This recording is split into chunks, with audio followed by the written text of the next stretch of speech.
Hello and welcome. We just got finished reading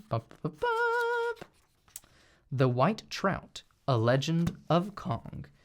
And it's a story about a terribly evil man doing terribly evil things.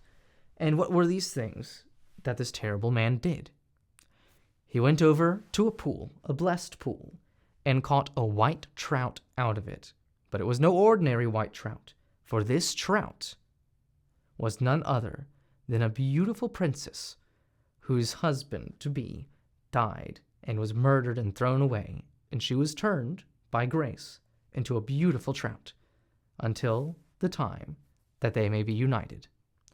Well, this terrible man went out fishing into that lake with the intention of catching the trout. He caught the trout, and when he brought it home, he tried cooking it. But he could not cook it. The trout was immune to cooking. And finally, after many attempts at cooking the trout, he decided to cut it open and eat it anyways.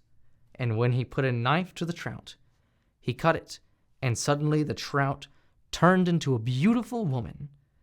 And this woman accused him of doing wrong and how he must repent and become a pious and good man, and to return her at once to the pool where he caught her.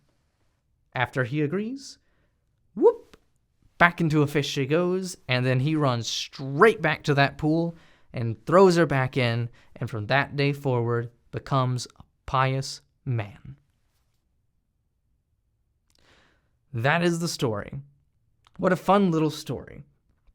The little stories with just the weirdest stuff going on are always the most fun to read because they're really snappy and they have like a really short moral. It's just like 1 to 2 characters and easy to digest. Tells you a lot about the culture of the people, right? So they got saints, they got a lot of pagan ideas and fairy tales mixed in with the Christian righteousness, and having the white lady turned into a trout and being in a blessed pool and everything. Oh, and the pool turns completely red until it finally dissipates, but it still leaves a red stain at that same pool.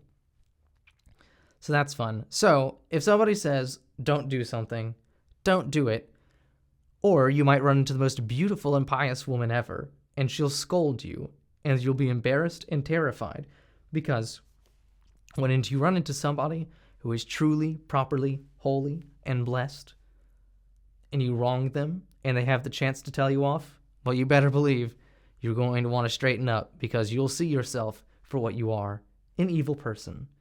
And the only way to resolve these issues is to repent, to turn away, and to become a better person. So that's what I got out of the story. I'd love to hear what you got out of the story. Let me know down in the comments below. And don't forget to like, subscribe, and hit this little notification bells down there, and check out one of these other videos of mine right here. I hope you have a wonderful day and nice non-white trout.